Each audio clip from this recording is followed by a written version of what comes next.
राधे राधे दोस्तों, आज की वीडियो में हम शिव महापुराण के 7 संहिताओं में से प्रथम संहिता विद्येश्वर संहिता का संपूर्ण कथा सुनेंगे। विद्येश्वर संहिता में कुल 25 अध्याय है। अध्याय शुरू करने से पहले महादेव का ध्यान करें। ओम नमः शिवाय। प्रथम अध्याय तीर्थराज में मुनियों का समागम प्रारंभ। श्री व्यास जी बोले, एक समय की बात है कि श्री गंगा जी तथा कालिंदी के संगम परम पावन प्रयागराज में सभी ऋषियों मुनियों का समागम हुआ। उस समय पौराणिक सूत जी वहां आए तो सभी ऋषि मुनियों ने उठकर उनका आदर सत्कार किया और यथा पूजन सत्कार करके आसन दिया और उनसे हाथ जोड़कर कहने लगे, हे मुनीश्वर, कलयुग में सभी प्राणी पाप ताप से पीड़ित होकर सत्कर्म से रहित, पर निंदक, पर स्त्रीगामी, दूसरे की हत्या करने वाले, देहाभिमानी, आत्मज्ञान रहित, नास्तिक, माता पिता से द्वेषी और स्त्रियों के दास हो जावेंगे। वैसे भी संस्कार से हीन, अपने धर्म से रहित कुमार्गगामी होंगे। ऐसे ही शूद्र भी अपने कर्म को छोड़कर तिलक छापा लगाकर ब्राह्मणों का सा आचार करने वाले, नकली तपस्वी, ब्राह्मणों के तेज हरता, शालिग्राम आदि पाषाणों का दंभ से पूजन करने वाले कुकर्मी, विद्यावाद विवादी, धर्मलोपक, दंभी, अभिमानी, क्रूर, धर्म वर्ण के नाशक, दुष्कर्मी होंगे। स्त्रियां भी धर्म से रहित हो जाएगी। वे तमोगुण वाली, पति से विमुख, यार के साथ रहने वाली, माता पिता की भक्ति से रहित, नित्य रुग्ना रहा करेगी। तब उनकी नष्ट बुद्धि संतानों की दशा भी क्या होगी? वे सद्गति को किस उपाय से प्राप्त होंगे? अतः इस दुख से निवारण कराने वाला कोई सरल उपाय बताइए। मुनियों की ये बात सुनकर सूत जी शंकर जी का ध्यान करके कहने लगे। इति विद्येश्वर संहिता प्रथम अध्याय संपूर्ण। बोलो शिव शंकर भगवान की जय।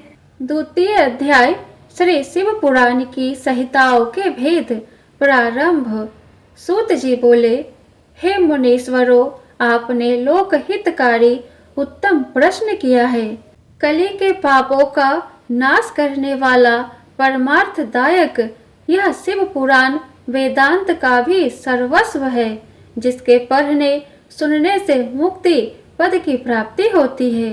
व्यास के द्वारा कहे गए इस पुराण का बहुत ही महत्व है। व्यास जी का कथन है कि इस शिव पुराण का एक या आधा श्लोक भी कोई पढ़ेगा तो पाप से छूट जाएगा और सावधानी से पूरा पाठ करेगा तो जीवन मुक्त हो जाएगा। इसके अनुसार आचरण करने वाला तो एक एक अश्वमेघ यज्ञ का फल प्राप्त करता है। शिव जी ने इस सुधा को स्वयं उपनिषद रूपी समुद्र से मंथन करके निकाला है। अतः जो कोई इसका पान करेगा वह अमर हो जाएगा। इसमें धर्म, अर्थ, काम और मोक्ष चारों पदार्थों का विवेचन है, उनकी प्राप्ति के उपाय है तथा शिव जी की लीला और सभी ज्ञान विज्ञान है। शिव जी ने इसे पहले 1,00,000 श्लोकों का बनाया था। पहला विद्येश्वर संहिता, दूसरा रुद्र संहिता, तीसरा विनायक संहिता 10-10 हजार श्लोकों की तथा चौथा उमा संहिता और पांचवा मातृ संहिता 8-8 हजार श्लोकों की, छठा एकादश रुद्र संहिता 13,000, सातवां कैलाश संहिता 6,000 श्लोक, आठवां शतरुद्र 3,000, 9 कोटि रुद्र 9,000, 10 सहस कोटि रुद्र 11,000, 11 मानवीय संहिता 10,000, 12 धर्म संहिता 12,000 की थी, परंतु अब कलयुगी जीवों के उद्धार हेतु शिव जी ने 24,000 श्लोकों का ही कर दिया है।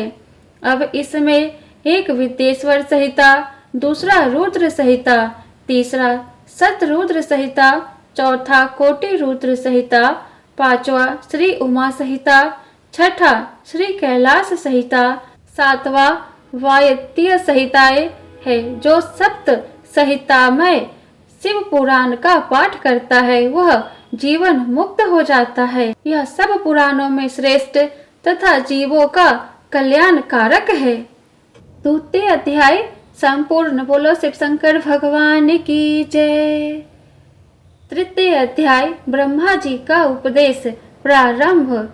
सूत जी बोले, हे ऋषियों, पूर्व काल में जब कल्पों का नाश हो गया और उसमें बाद में पुनः इस कल्प का प्रादुर्भाव हुआ, तब 6 कुलीन मुनियों ने सृष्टि के आरंभ होने पर विचार किया कि सबसे परे है या नहीं। इसके निर्णय के लिए ये लोग ब्रह्मा जी के पास गए। ब्रह्मा जी ने कहा कि जो सबसे पहले उत्पन्न हुआ है उसमें मन वाणी की कोई गति नहीं है, अतः जो ब्रह्मा, इंद्र, रुद्र आदि महाभूतों और इंद्रियों की उत्पत्ति एवं सारे जगत की उत्पत्ति करने वाला है वही सबसे परे है।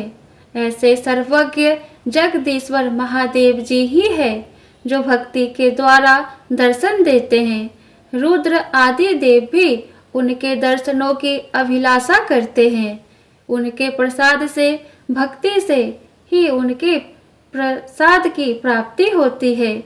जिस प्रकार बीज से अंकुर और अंकुर से बीज की उत्पत्ति होती है, अतः आप लोग महादेव जी की प्रसन्नता के लिए एक दीर्घ यज्ञ का सत्र मनाइए, जिसमें शिव जी की कृपा से आपको साध्य और साधन का ज्ञान होगा।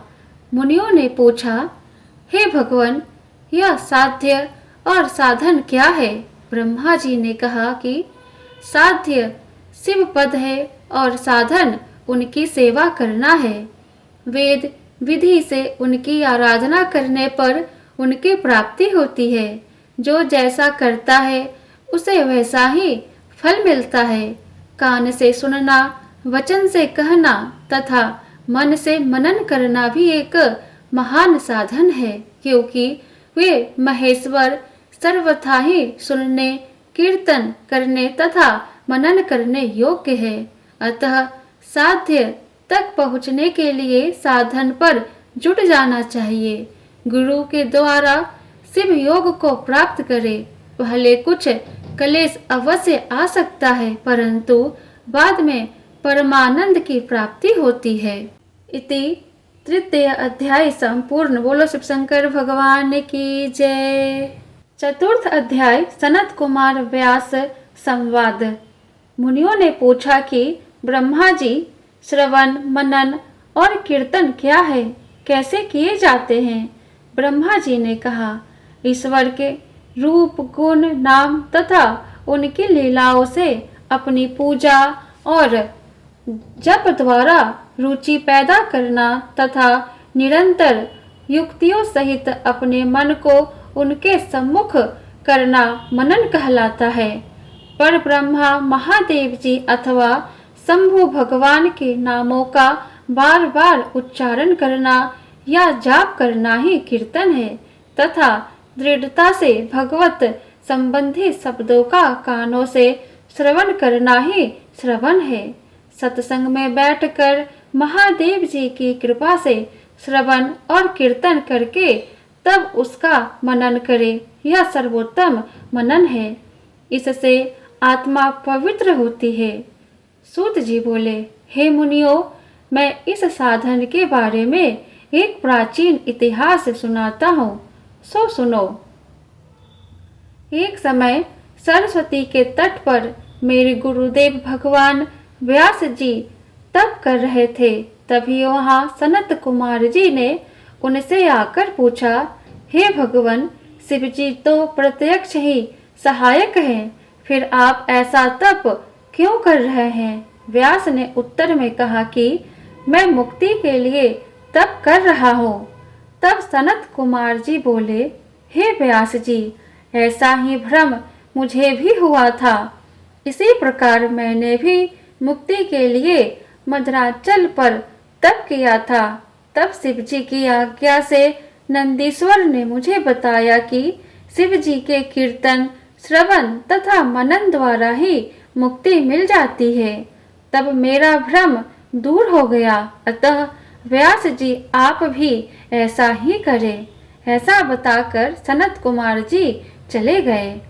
इस पर ऋषि ने पूछा कि जो श्रवण, कीर्तन, मनन नहीं करता वह बिना यत्न के कैसे मुक्त हो सकता है?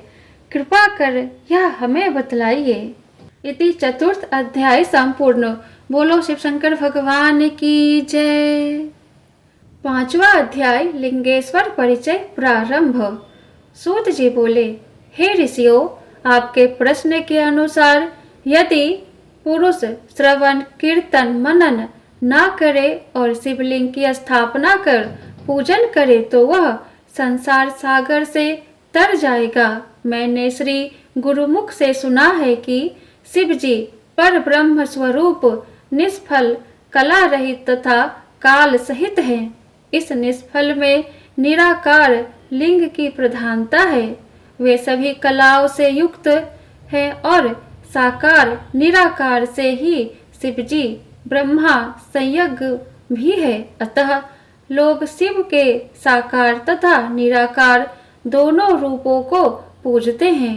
प्राचीन समय में ब्रह्मा विष्णु के विवाद में उन्होंने शिवलिंग में प्रकट हो दर्शन दिया था। तभी से शिव का निष्फल लिंग जगत में पूज्य हो गया है।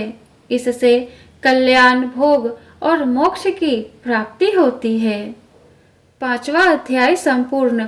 बोलो शिव शंकर भगवान की जय। छठा अध्याय ब्रह्मा और विष्णु का विवाद प्रारंभ। नंदीकेश्वर बोले, पूर्व समय में भगवान विष्णु अपने पार्षदों के साथ लक्ष्मी जी सहित शेष शैया पर शयन कर रहे थे। तब ब्रह्मा जी वहां स्वयं ही जा पहुँचे और विष्णु को पुत्र संबोधन करके पूछा, हे पुत्र, तू कौन है? उठ, तू मुझे देख, मैं तेरा ईश्वर यहाँ आया हूँ। विष्णु यह सुनकर क्रोध को दबाते हुए उनसे बोले, हे पुत्र, तुम्हारा कल्याण हो। आओ बैठो, मैं तुम्हारा पिता हूँ। कहो, तुम्हारा मुख टेढ़ा क्यों हो गया है? ब्रह्मा जी बोले, समय के फेर से तुझे अभिमान हो गया है। हे पुत्र, मैं तुम्हारा रक्षक हूँ, इस समस्त जगत का पितामह हूँ। विष्णु बोले, अरे चोर, तू अपना बड़प्पन क्या दिखाता है? सारा जगत तो मुझ में निवास करता है। तू मेरी ही नाभि कमल से पैदा हुआ और मुझसे ऐसी बातें कर रहा है। इस प्रकार उन दोनों में विवाद बढ़ गया। वे दोनों अपने को प्रभु कहते कहते आपस में युद्ध करने लगे। उनके वाहन भी आपस में लड़ने लगे। दोनों के प्रहार से देवता लोग व्याकुल होकर कांपने लगे कि जब आप दोनों ही अराजकता उत्पन्न करते हो तो यह सारी सृष्टि शिव जी की ही है, जिन शूल मणि के बिना एक तिनका भी इधर उधर नहीं हो सकता। अतः हम लोग शिव जी के पास जाते हैं। ऐसा कहकर वे सभी वहां पहुंचे जहां महादेव जी पार्वती जी के साथ सभा में मणिमय सिंहासन पर विराजमान थे। देवों को आया देख तथा प्रणाम करते देखकर शिव जी ने पास बुलाया और उनसे कहने लगे। इति छठा अध्याय संपूर्ण। बोलो शिव शंकर भगवान की जय। सातवां अध्याय शिव निर्णय प्रारंभ। श्री महादेव जी बोले, हे देवताओं, मैंने सुना है कि ब्रह्मा और विष्णु का घोर युद्ध हो रहा है। इससे तुम लोग महान दुख में हो। तुम घबराओ नहीं। तब शिव जी अपने 100 गणों के साथ वहां पहुंचे। प्रथम तो वे बादलों में छिपकर उनका भीषण युद्ध देखने लगे। वे परस्पर एक दूसरे के वध की इच्छा से महेश्वर तथा पाशुपत अस्त्रों का प्रयोग कर रहे थे, जिनके प्रयोग करने पर त्रिलोक्य भस्म हो जाता है। इस प्रलय के वातावरण को देख निष्फल शिव दोनों के बीच में जाकर एक तेजोमय अग्नि के समान चमकते हुए स्तंभ के रूप में प्रकट हुए। फिर तो उस महातेज वाले स्तंभ को देख दोनों विस्मय में पड़ गए। अस्त्र शस्त्र सभी शांत पड़ गए। दोनों बोले, यह इंद्र यातीत अग्नि स्वरूप स्तंभ क्या है? हमें इसका पता लगाना चाहिए। यह सोचकर दोनों वीर शीघ्रता से चल पड़े। विष्णु जी शुक्र का रूप धारण करके पाताल में बहुत दूर तक गए और ब्रह्मा जी हंस का रूप बनाकर ऊपर आकाश में गए, परंतु दोनों को उस प्रकाशमय लिंग स्वरूप का छोर नहीं मिला। आकाश में एक केतकी का फूल ब्रह्मा जी ने देखा और उसे तोड़कर ले आए। उन्हें यह निश्चय हो गया कि मैंने स्तंभ का छोर पा लिया है। वे केतकी के फूल को लेकर विष्णु के पास लौट आए। विष्णु भगवान ने उनके पैर पकड़ लिए। ब्रह्मा के इस छल को जानकर शिवजी उसी क्षण प्रकट हुए। विष्णु भगवान ने उनके चरण पकड़ प्रणाम किया। विष्णु की इस महानता से भगवान शिव बहुत ही प्रसन्न हुए। उन्होंने प्रसन्न होकर उनकी सत्यवादिता की प्रशंसा की और अपनी समता प्रदान की। इति 7वां अध्याय संपूर्ण। बोलो शिव शंकर भगवान की जय। 8वां अध्याय ब्रह्मा का अभिमान भंग। प्रारंभ। श्री नंदीकेश्वर बोले, इसके बाद महादेव जी ने अपनी भवों के मध्य से भैरव को प्रकट किया। उसने सामने खड़े होकर भगवान से आज्ञा मांगी कि मैं क्या सेवा करूं। शिवजी ने ब्रह्मा पर क्रोध करते हुए उससे कहा कि तुम लपाती तलवार से ब्रह्मा की पूजा करो। शिव की आज्ञा पाते ही भैरव ने ब्रह्मा के केशों को पकड़ लिया। ब्रह्मा थर थर कांपने लगा। भैरव ने शीघ्र ही झूठ बोलने वाला 5वां सिर काट डाला और सिरों को काटने के लिए जैसे ही भैरव तैयार हुए तैसे ही ब्रह्मा जी उनके चरणों में गिर पड़े। इसके बाद विष्णु भगवान ने आंखों में आंसू भरकर भगवान शिव के चरणों में गिरकर ब्रह्मा के लिए क्षमा मांगी। विष्णु जी ने कहा, हे प्रभु, प्रारंभ में आपने कृपा करके ब्रह्मा जी को 5 सिर प्रदान किए थे। अब एक सिर तो कट गया। हे प्रभु, अब आप प्रसन्न हो जाओ। भैरव ब्रह्मा को छोड़कर कहने लगे, हे ब्रह्मा, तुमने अपनी प्रतिष्ठा और ईश्वरत्व के लिए छल किया है, अतः तुम सत्कार, स्थान और उत्सवों से विहीन किए जाते हो। ब्रह्मा जी शिव जी से वरद और स्वामी कहकर अपना 5वां मुख मांगने लगे, परंतु शिवजी ने कहा, अराजकता के भय से मैं विश्व की स्थिति बिगाड़ने नहीं दूंगा। हे पुत्र, जो अपराधी है उन्हें तुम दंड प्रदान करो। तुम गणों के अधिपति होकर रहो, लोक मर्यादा का पालन करो। इसके बाद शिवजी ने केतकी के फूल से कहा, तू भी मिथ्याभासी है, अतः तू भी मेरी पूजा के योग्य नहीं है। शिव गणों ने उसे दूर भगा दिया। वह शिव से विनय पूर्वक बोली, हे नाथ, मुझे कुछ तो सफल कीजिए, मेरा पाप क्षमा कीजिए। हे प्रभु, आपकी कृपा से क्या दुर्लभ है। शिवजी बोले कि मेरा वचन मिथ्या कभी नहीं हो सकता। मैं तो तुझे स्वीकार नहीं करूंगा, परंतु मेरे भक्त तुझे स्वीकार कर लेंगे। इस प्रकार तेरा जन्म सफल हो जाएगा। मेरे मंडप की रचना में सिर मोर तू ही रहेगी। इस प्रकार ईश्वर ब्रह्मा, केतकी और विष्णु पर कृपा करके देवों के पास आए। देवों ने शिव का पूजन कर स्तुति की। पुनः शिव जी अपनी सभा में जा बैठे। इति 8वां अध्याय संपूर्ण। बोलो शिव शंकर भगवान की जय। 9वां अध्याय शिव जी का ज्ञानोपदेश प्रारंभ। श्री नंदीकेश्वर बोले, ब्रह्मा विष्णु हाथ जोड़कर शिव जी के अगल बगल खड़े हो स्तुति करने लगे। इससे शिव प्रसन्न होकर उनसे बोले, हे वत्स, तुमने आज महान दिन में मेरी पूजा की है, इससे मैं बड़ा संतुष्ट हूँ। आज से इस दिन का नाम शिवरात्रि होगा। यह बड़ा पवित्र दिन है। पवित्र तिथि इस शिवरात्रि के दिन जो मेरे लिंगेश्वर की पूजा करेंगे वे मुक्त हो सकते हैं। जो प्रपंच रहित इसी एक दिन भी मेरी पूजा करेगा वह 1 वर्ष की निरंतर पूजा का फल पावेगा। मेरा लिंग रूप जो स्तंभ प्रकट हुआ था वह आद्रा नक्षत्र जो अघन में आद्रा नक्षत्र में उमा सहित मेरी पूजा मेरे रूप लिंग या बेर लिंग में करेगा अथवा दर्शन ही करेगा वह मुझे कार्तिकेय के समान परम प्रिय होगा। शिवरात्रि में दर्शनों का ही महान फल है। पूजन का फल तो वाणी से कहा भी नहीं जा सकता।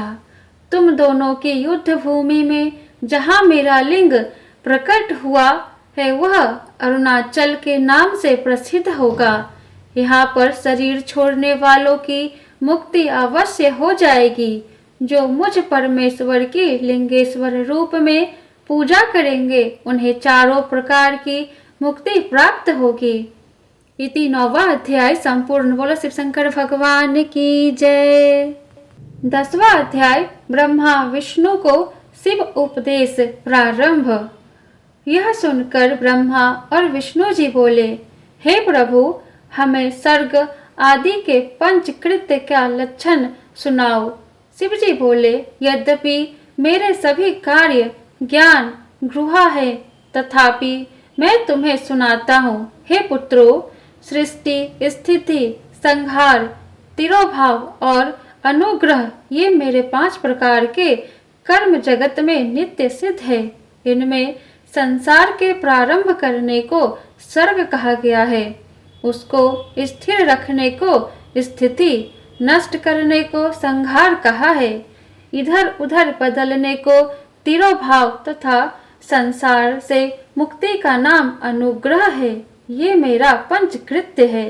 इस पंचकृत्य को चलाने के लिए ही मेरे पास 5 मुख है। चारों दिशाओं में 4 मुख तथा मध्य में 5वां है जिसे विद्वान ही जानते हैं। 5वें कृत्य अनुग्रह को कोई भी नहीं पा सकता है। तुम भी अपने उस कर्म को भूल बैठे।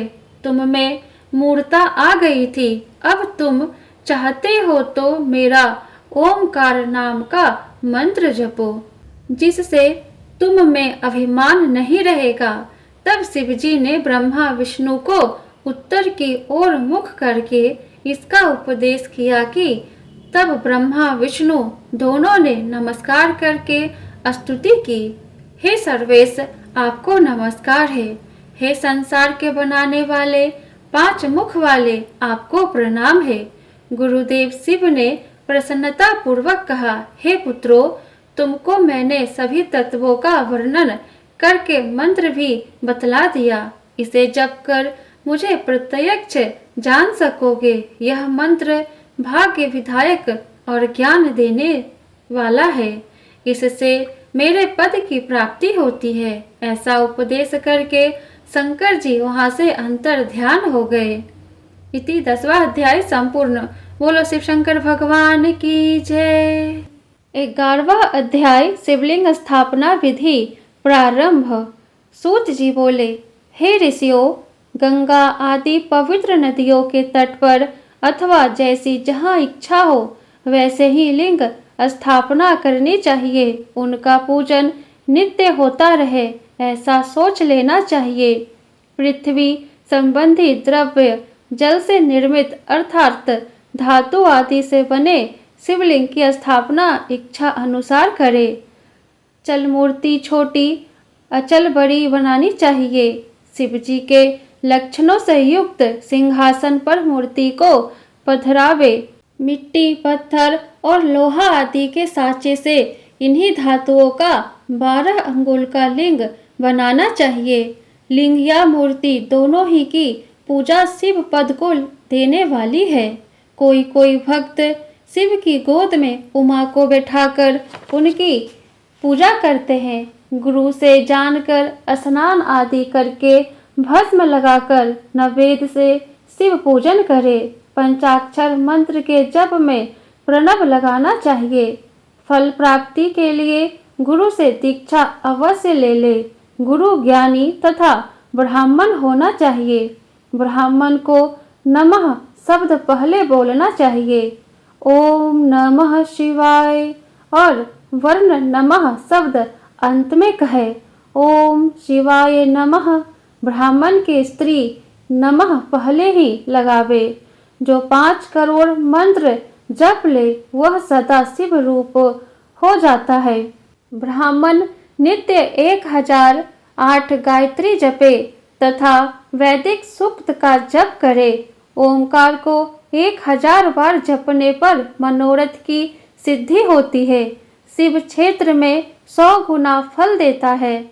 जहाँ लिंग पधराया गया हो वहाँ से 100 हाथ तक की भूमि पवित्र होती है। वह पुण्य क्षेत्र कहलाता है। इतना सुनकर ऋषियों ने पुनः पूछा, हे सूत जी, अब आप हमें ऐसे पुण्य क्षेत्रों का वर्णन भी संक्षिप्त में सुनावे जिनका आश्रय पाकर स्त्री पुरुष परम शिव पद को प्राप्त कर लेते हैं।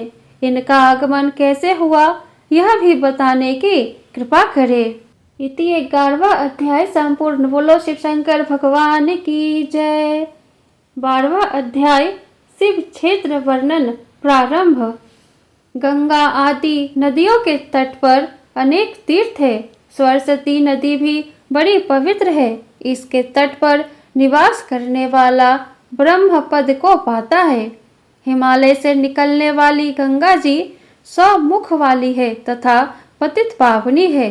उसके तट पर वास पुण्यदायक है।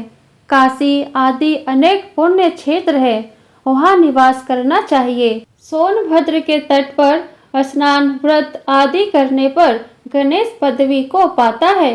24 मुख वाली नर्मदा के तट पर वास करने वाला वैष्णव पद प्राप्त कर लेता है। तमसा, रेवा, गोदावरी के तट पर वास करने वाला ब्रह्मा हत्या आदि से छुटकारा पा लेता है। इसके अलावा कृष्ण वेणी, विष्णु लोकदायिनी तथा तुंगभद्रा ब्रह्मलोकदायिनी है। ये ब्रह्मलोक से गिरे हुए लोगों को अपने तट पर जन्म देती है। सरस्वती, पंपा, कन्या, श्वेत, कावेरी आदि भी सभी पुण्य प्रदान करने वाली है।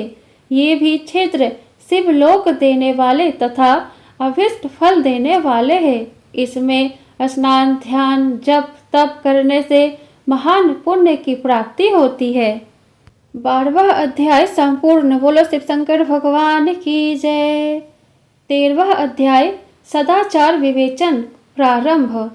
ऋषि बोले, हे सूत जी, अब हमें स्वर्ग और नरक को भेजने वाले धर्म अधर्म का विवेचन करके सुनाइए। साथ ही उस सदाचार को भी कहिए जिससे धर्म अधर्म को जीता जा सके।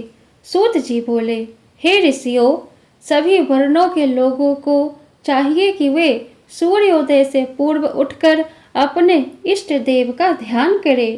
पूर्व की ओर मुख करके बैठने पर उत्तम फल मिलता है। फिर उषा काल में शौचाचार से निवृत्त होवे, दातून करे, यथा स्नान करे, कंठ तक या कमर तक जल में खड़े होकर स्नान करना चाहिए। घुटने तक के जल में मंत्र से स्नान करे। फिर तीर्थ जल से वहाँ के तथा अपने इष्ट देवों को संतुष्ट करे। वस्त्र पहनकर पितरों को तृप्त करे। आचमन, संध्या उपासना करके गायत्री का जप करे। प्रातः, मध्याह्न तथा साय संध्या करे।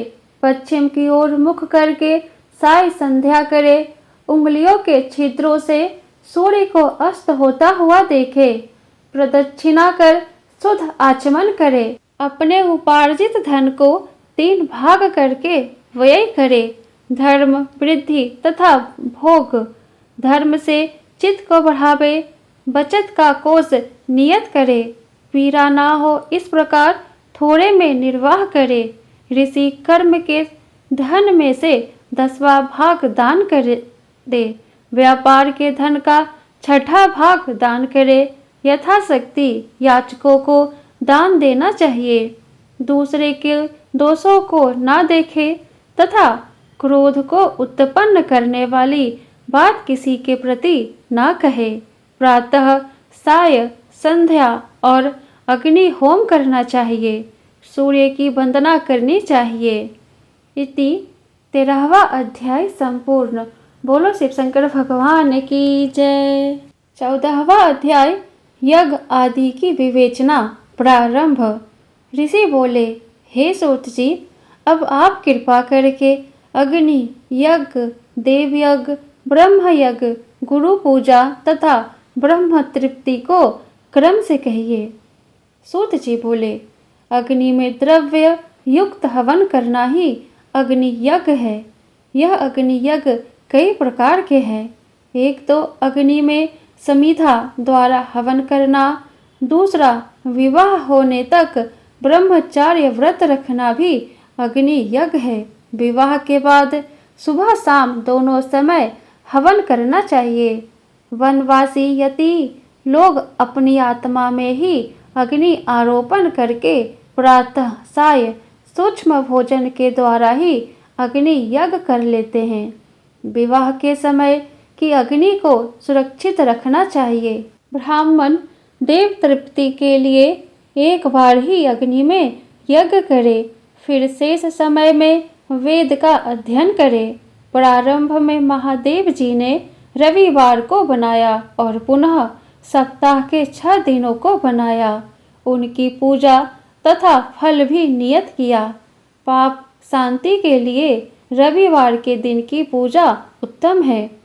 लक्ष्मी प्राप्ति के लिए सोमवार, रोग शांति के लिए मंगलवार की पूजा करे तथा इस दिन काली आदि का भजन पूजन करे। बुधवार को विष्णु का पूजन करे, गुरुवार को आयु वृद्धि के लिए पूजन करे, शुक्रवार को भोगों का इच्छुक व्रत पूजा करे, शनिवार को इंद्रिय विजयी होकर स्त्री प्राप्ति के लिए पूजन करे। इति 14वां अध्याय संपूर्ण।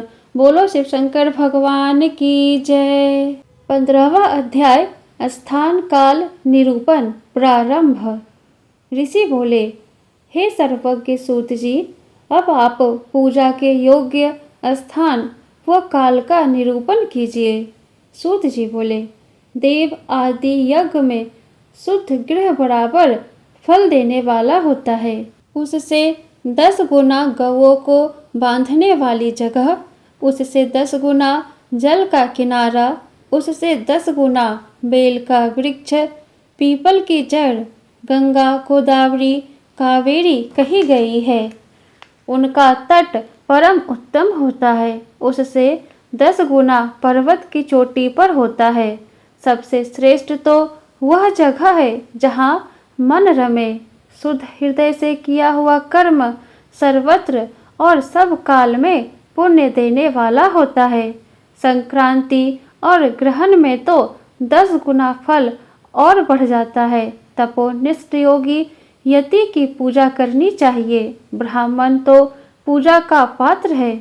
यदि वेद पाठी गायत्री जपने वाला मिले तो उसे दान देने पर वैकुंठ की प्राप्ति होती है। शिव भक्त परायण ब्राह्मण को दान देने पर कैलाश की प्राप्ति होती है। नर नारी आदि जीव कोई भी भूखा हो वही अन्नदान का पात्र है। इच्छा वाले को देना अभिष्ट फल को देता है। जैसे भी हो थोड़ा बहुत देवार्पण किया हुआ दान अनंत भोग को प्रदान करता है। मनुष्य को तप और दान ये दोनों ही हमेशा करने चाहिए। देवताओं की तृप्ति से सभी भोग मिलते हैं। ईश्वर अर्पण बुद्धि से दान करने पर मोक्ष की प्राप्ति होती है। इति 15वां अध्याय संपूर्ण। बोलो शिव शंकर भगवान की जय। 16वां अध्याय पार्थिव पूजन प्रारंभ। सूत जी बोले, हे महर्षियों, मिट्टी की बनाई प्रतिमा के पूजन से स्त्री पुरुष सभी के मनोरथ पूर्ण होते हैं।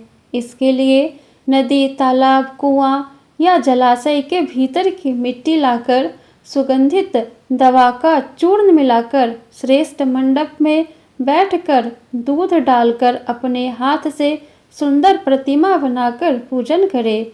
गणेश, सूर्य, विष्णु, पार्वती, शिव जी की मूर्ति का आदर से पूजन करे। जो षोडशोपचार से शिव जी का पार्थिव पूजन करता है उसके सभी मनोरथ पूर्ण होते हैं।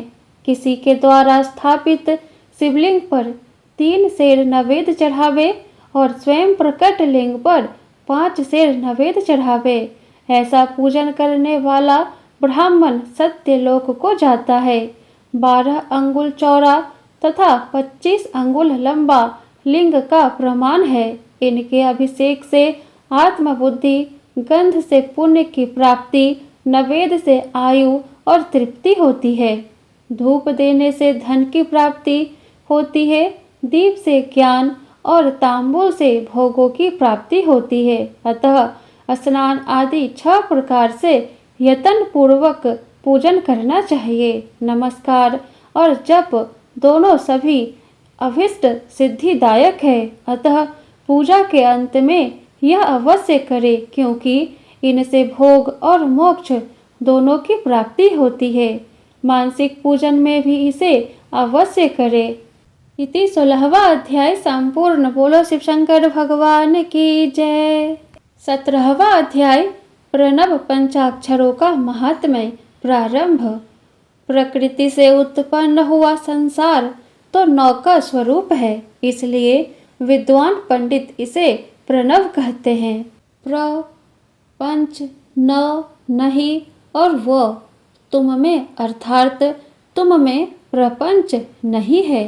यही प्रणव का अर्थ है, जो जपने वाले को मोक्ष प्रदायक है। यह प्रणव माया से रहित सर्वदा नवीन है। यह सूक्ष्म स्थूल 2 प्रकार का है। इसे एकांत में जपने से भोग की प्राप्ति होती है।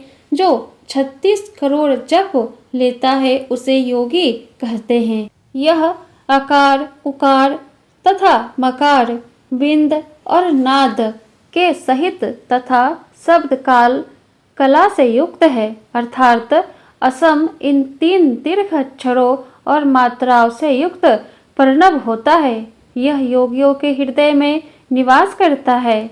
यही शिव शक्ति की एकता और तत्व स्वरूप है। यही सभी पापों को नाश करने वाला है। प्रवृत्ति के इच्छुकों को दीर्घ जप द्वारा मोक्ष प्रदान करता है। वेद मंत्रों के आदि में तथा दोनों समय, संध्या के समय ओम का प्रयोग करना चाहिए। 9 करोड़ जप करने पर पुरुष शुद्ध हो जाता है।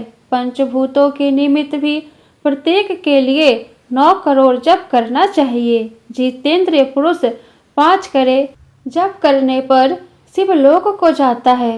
वहाँ नंदिकेश्वर बाहर स्थित रहकर पंचाक्षर मंत्र का जप करते हैं। महात्माओं का ऐसा कथन है कि शिवलोक की जानकारी शिव कृपा के बिना नहीं होती है। जो ब्राह्मण गुरु से पंचाक्षर प्राप्त कर 5 लाख जप करता है उसकी आयु बढ़ती है।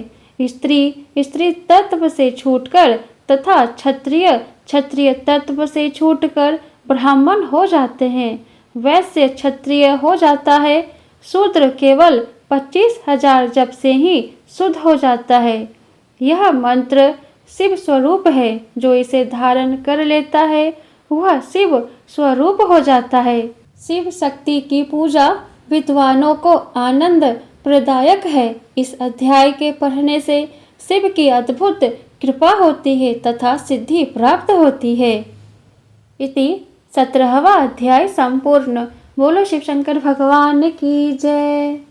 18वां अध्याय बंधन और मोक्ष प्रारंभ। ऋषि बोले, हे ऋषि सूत जी, बंधन और मोक्ष क्या है, इसे हमें कहिए।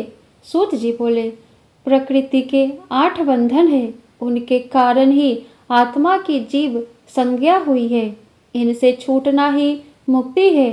मन, बुद्धि, अहंकार तथा पंच तन्मात्राएं, ये 8 ही प्रकृति है।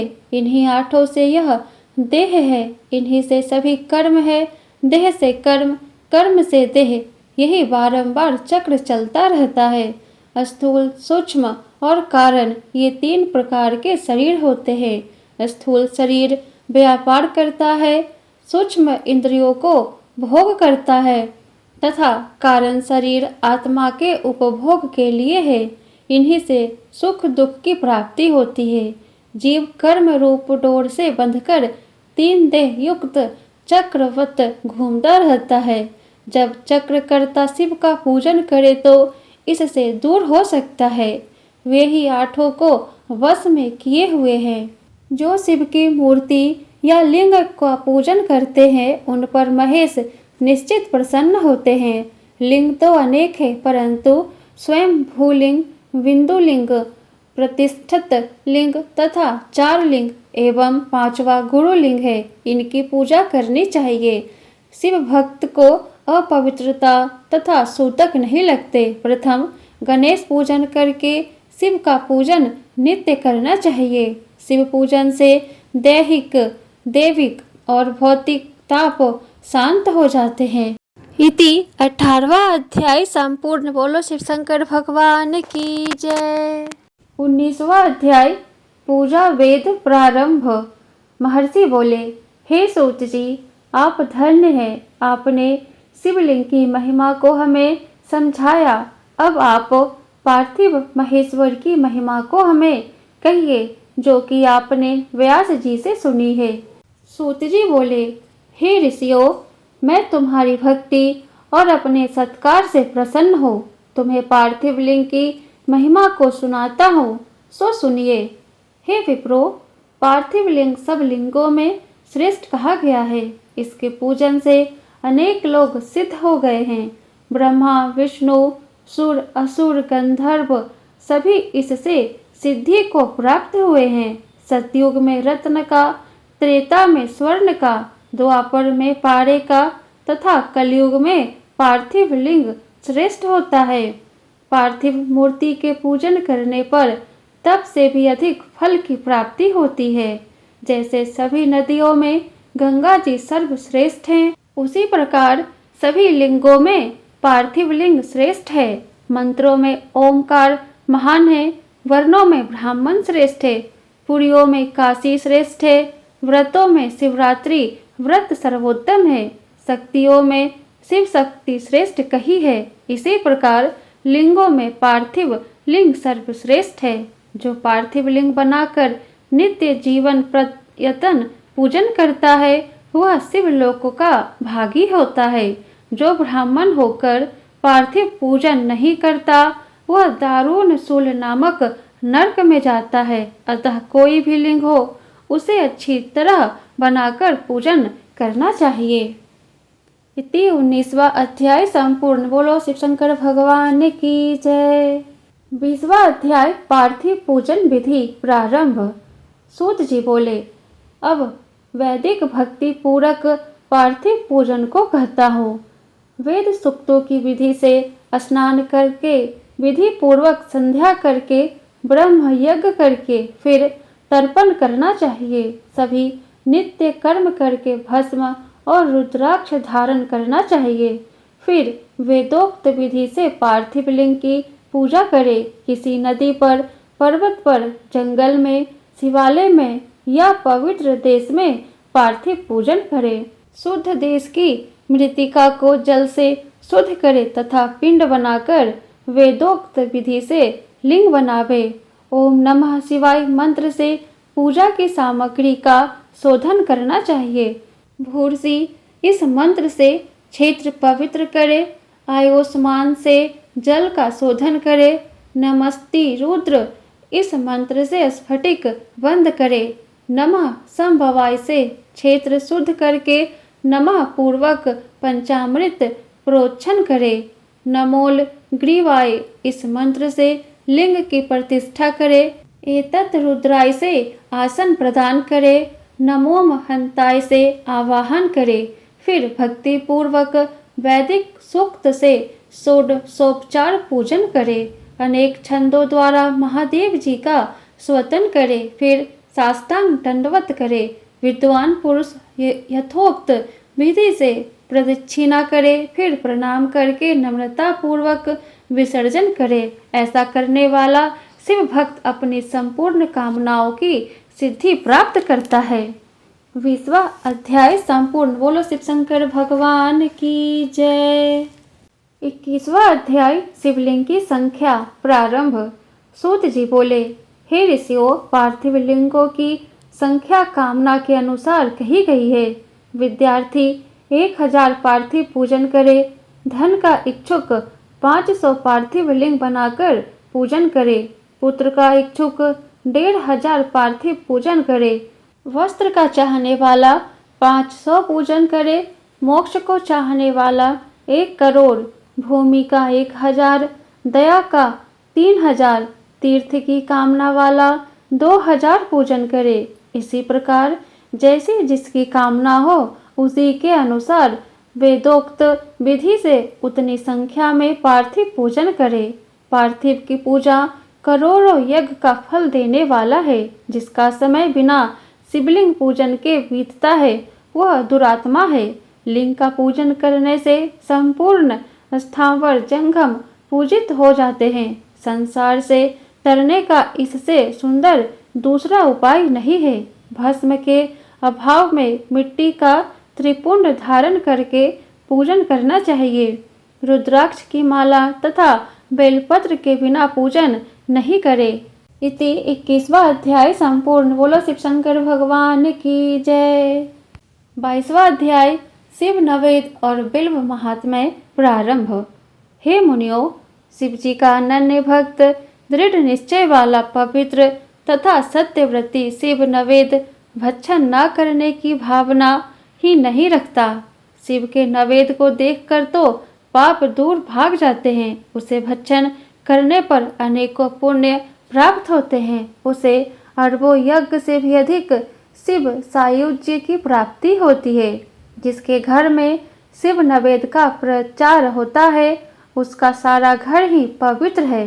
अतएव शिव नवेद को देखकर प्रसन्नता पूर्वक प्रीति सहित भक्षण करना चाहिए। शिव नवेद को ग्रहण कर ब्रह्म हत्यारा भी पवित्र हो जाता है। वोनालिंग, लोहलिंग, सिद्धलिंग और स्वयंभूलिंग में तथा संपूर्ण प्रतिमाओं में चांडाल का अधिकार नहीं है। हे मुनिश्रेष्ठो, लिंग के ऊपर का द्रव्य अवश्य ही अग्राह्य है, किंतु जो लिंग स्पर्श से अलग है वह पवित्र है। अब बिल्व पत्र का महात्म्य सुनिए। हे मुनियों, यह बिल्व महादेव जी का ही स्वरूप है। इसकी देवताओं ने खूब स्तुति की है। संसार के सभी पवित्र तीर्थ बिल्व में ही निवास करते हैं। बिल्व के मूल में लिंग रूप अव्ययी शिव का वास है। जो बिल्व के मूल में जल चढ़ाता है मानो उसने सब तीर्थों का स्नान कर लिया। जो मनुष्य बिल्व के मूल की गंध पुष्प आदि से पूजा करता है वह शिवलोक को जाता है। दीपक जलाने वाला सभी पापों से छूटकर ज्ञान प्राप्त करता है। बिल्व के मूल में दूध में पका भोजन शिव भक्त को देने वाला व्यक्ति कभी दरिद्र नहीं होता। इति 22वां अध्याय संपूर्ण। बोलो शिव शंकर भगवान की जय। 23वां अध्याय शिव नाम की महिमा प्रारंभ। ऋषि बोले, सूत जी, अब आप कृपा करके भस्म, रुद्राक्ष और शिव नाम की महिमा का वर्णन कीजिए। सूत जी बोले, हे ब्राह्मणों, भस्म, रुद्राक्ष और शिव नाम में त्रिवेणी के सदृश महापुण्यमय है।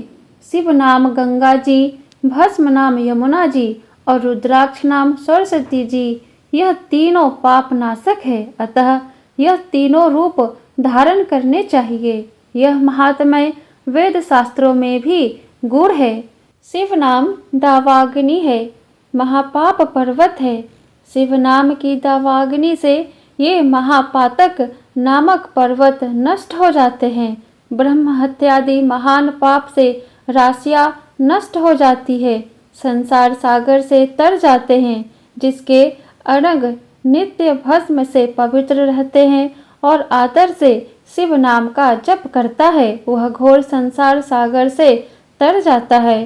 पूर्व काल में इंद्र घुमन नामक राजा तथा एक ब्राह्मण दंपति थे जो महापापी थे।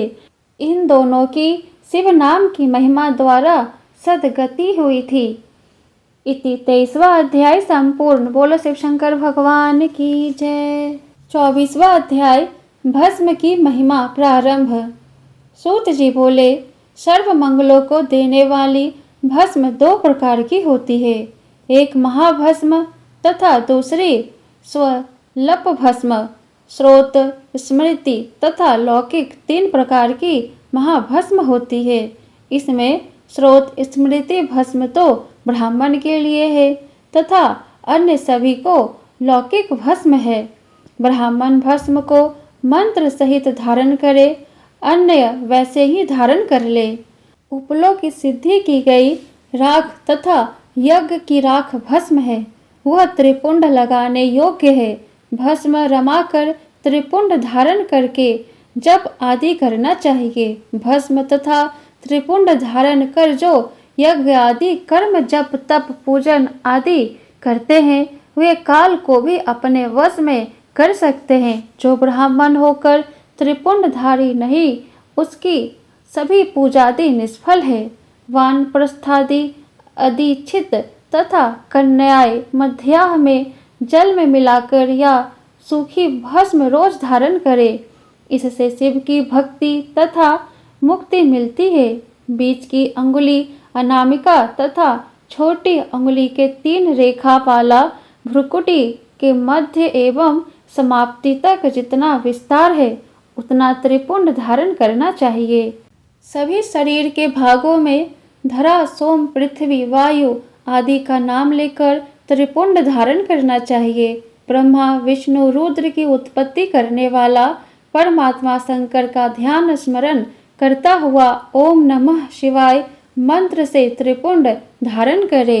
इति 24वां अध्याय संपूर्ण। बोलो शिव शंकर भगवान की जय। 25वां और अंतिम अध्याय रुद्राक्ष का महात्म्य प्रारंभ।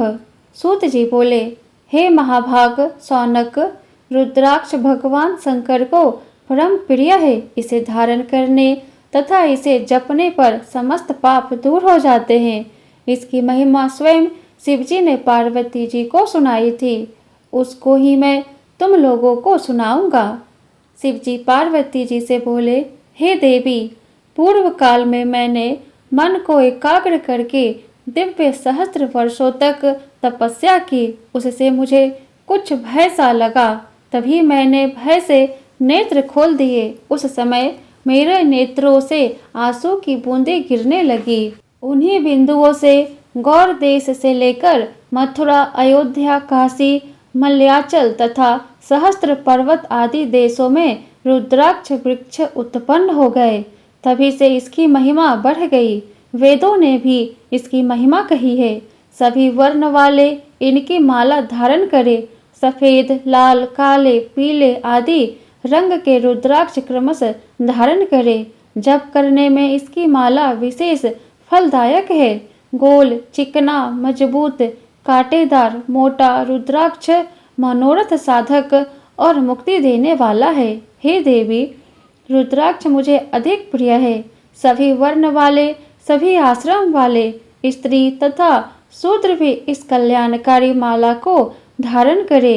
दिन में धारण से रात के सभी पाप तथा रात में धारण करने पर दिन के सभी पाप नष्ट होते हैं। त्रिपुंड धारण कर रुद्राक्ष पहन ओम नमः शिवाय का जप करने वाला महात्मा यमलोक को नहीं जाता। उसकी अकाल मृत्यु नहीं होती, वह निरोग रहता है। 3 मुख का रुद्राक्ष साधन सिद्ध करता है, विद्याओं में निपुणता देता है, 4 मुख वाला रुद्राक्ष ब्रह्म रूप है। इसके पूजन से नर हत्या भी नष्ट हो जाती है, धर्मार्थ आदि की प्राप्ति होती है। कालाग्नि नामक पंचमुखी रुद्राक्ष रुद्र रूप है। यह सभी कामनाएं पूर्ण कर मोक्ष प्रदायक है। इसी प्रकार यह रुद्राक्ष 14 मुख तक के होते हैं, जो विभिन्न देव रूप हैं और अनेक कामना के सिद्ध करने वाले तथा मोक्ष प्रदायक है। इति विद्येश्वर संहिता समाप्त। बोलो शिव शंकर भगवान की जय, शिव गौरी गणेश की जय। वीडियो पसंद आया हो तो वीडियो को लाइक कर दे और अभी तक चैनल को सब्सक्राइब नहीं किए हैं तो चैनल को सब्सक्राइब करके बेल आइकन को ऑन कर ले। जय शिव शंभू, हर हर महादेव।